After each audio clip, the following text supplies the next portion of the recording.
Nous sommes avec Ophir, dont le cousin a été kidnappé par le Hamas au kibbutz Be'eri, et Shani, la sœur d'Eden, qui a été enlevée par le Hamas alors qu'elle participait au festival de musique Supernova. Bonjour et merci beaucoup à toutes les deux d'être avec nous. Est-ce que vous pourriez tout d'abord chacune nous dire ce qui est arrivé à votre famille le 7 octobre? What happened on the 7th of October to your family, Shani?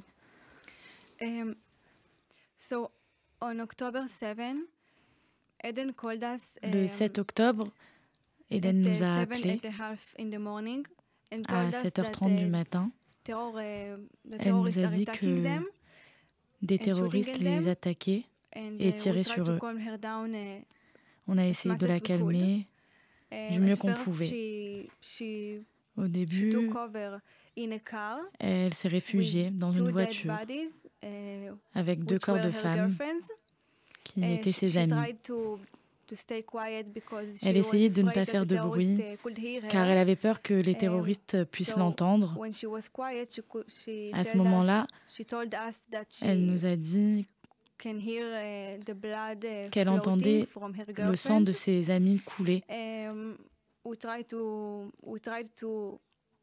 On a essayé de la réconforter. On lui a dit qu'elle ne devait écouter que nous au téléphone. Elle est restée dans la voiture 1h30. Durant tout ce temps, les téléphones sonnaient. Donc elle avait peur que les terroristes l'entendent. Après 1h30, elle a pris son courage à 2 mains. Elle s'est enfuie de la voiture et s'est cachée dans un buisson. Eden est très petite. Elle a un petit corps, mais le buisson était encore plus petit. Elle nous a dit que son dos était exposé et que si les terroristes arrivaient près d'elle, ils pouvaient la voir. Après 2 heures cachée dans le buisson,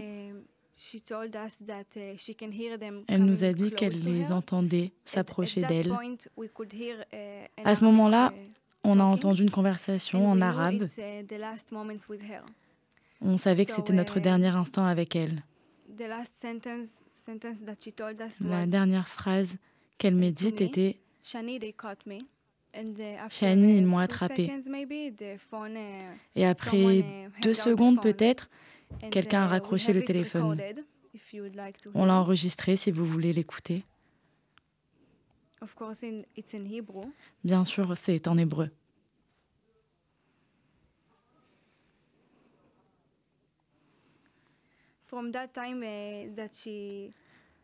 Du moment où elle nous a appelés pour la première fois, à celui où quelqu'un a raccroché le téléphone, 4 heures se sont écoulées.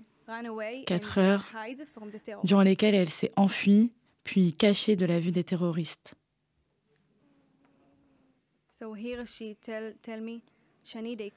Là, elle me dit « Shani, ils m'ont attrapée ».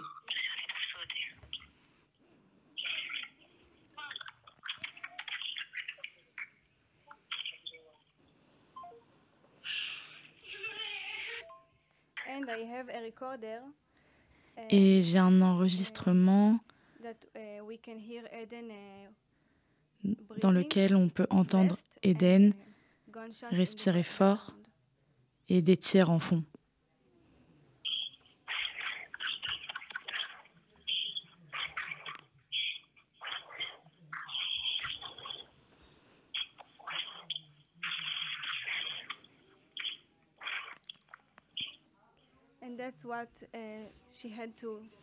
Et c'est ce qu'elle a dû entendre pendant ces 4 heures. Durant tout ce temps, elle a failli pleurer à plusieurs reprises. Mais on lui disait « Eden, reste silencieuse pour qu'il ne puisse pas t'entendre ». Et c'est tout. Après une semaine, l'armée israélienne nous a confirmé qu'elle était otage. Merci beaucoup, Shani. Ophir, est-ce que vous pourriez nous raconter ce qui s'est passé pour Itai? Oui, alors, Itai habite à Tel Aviv, mais notre famille est du kibbutz Be'eri. Ses parents habitent là-bas. Notre grand-mère aussi, une tante, un oncle et son frère également.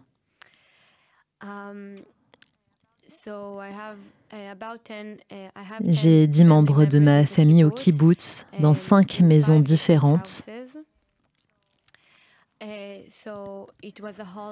C'était les vacances, il venait voir ses parents et notre grand-mère, comme il fait chaque semaine ou une semaine sur 2. On s'est réveillé tôt le matin, car il y avait aussi des sirènes à Tel Aviv.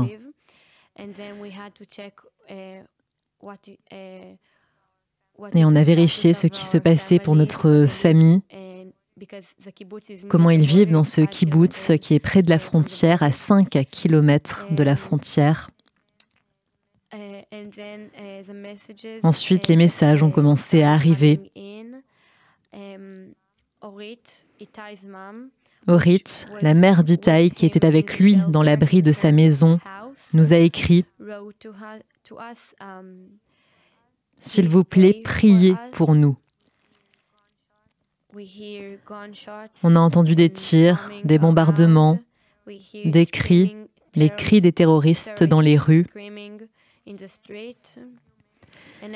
Et toutes les 5 minutes, on lui demandait de continuer à nous écrire pour qu'on sache qu'elle allait bien.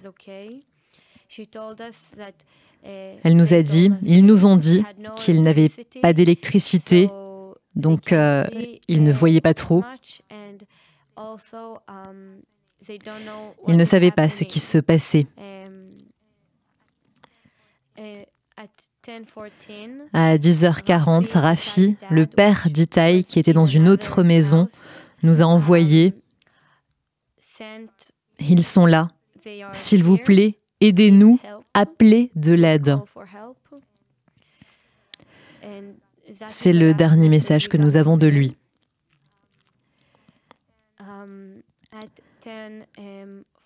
À 10h48, Orit nous a envoyé. En fait, un peu avant, elle nous a envoyé qu'ils entendaient les terroristes dans la maison du voisin, près d'eux. À 10h48, elle nous a envoyé un cœur rouge, et c'est le dernier message qu'on a reçu d'elle. À 11h30, presque une heure après, la soignante de ma grand-mère, qui vient des Philippines, elle s'appelle Gracie, nous a envoyé « Il y a des gens dans la maison, ils sont beaucoup, aidez-nous ».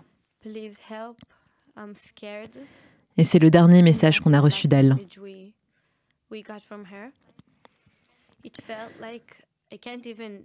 Je ne peux même pas commencer à décrire ce que j'ai ressenti à ces moments,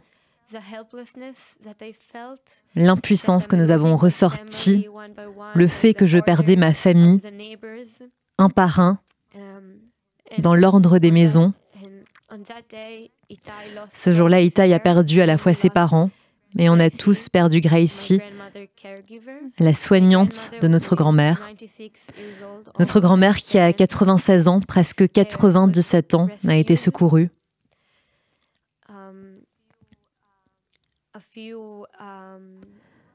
Quelques jours après, on nous a confirmé qu'Orit et Rafi, les parents d'Itai, ont été assassinés et qu'Itai a été enlevé et emmené à Gaza, où il est retenu en otage.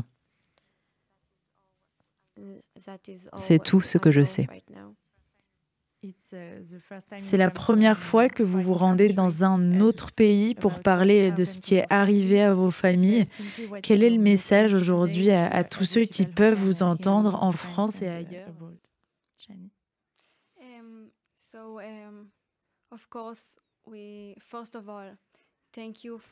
Tout d'abord, merci de nous avoir reçus ici. Ça signifie beaucoup pour nous. Ça veut dire que vous voulez entendre ce qu'on a à dire, que vous y donnez de l'importance. La chose la plus importante est de dire à tous les pays, pas seulement à la France, mais à tous les pays du monde, la vérité sur ce qui s'est passé et de mettre la pression sur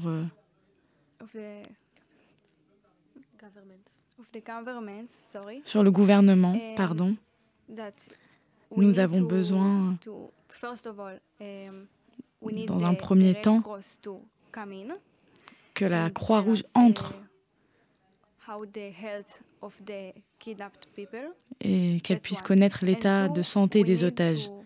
Et deuxièmement, il faut relâcher tous les otages. C'est pour ça qu'il est vraiment important de dire au monde ce qui s'est passé.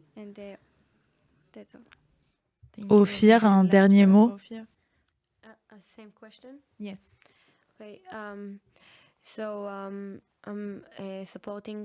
Je soutiens Shaini dans ce qu'elle a dit.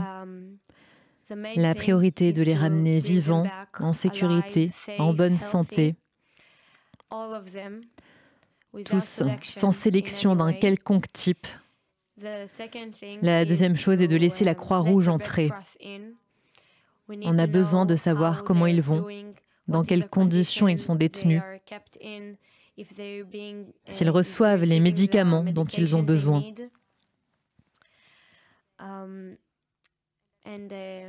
J'aimerais aussi ajouter une chose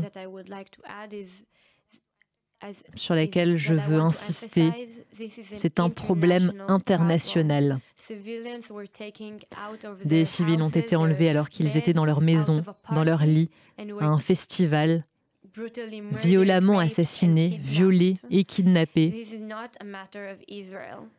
Ce n'est pas le problème d'Israël, c'est une organisation terroriste. Et le monde doit nous soutenir, nous aider à ramener nos familles à la maison, à ramener Itai et tous les autres, Eden aussi, à la maison. Merci beaucoup, Shani et Ophir.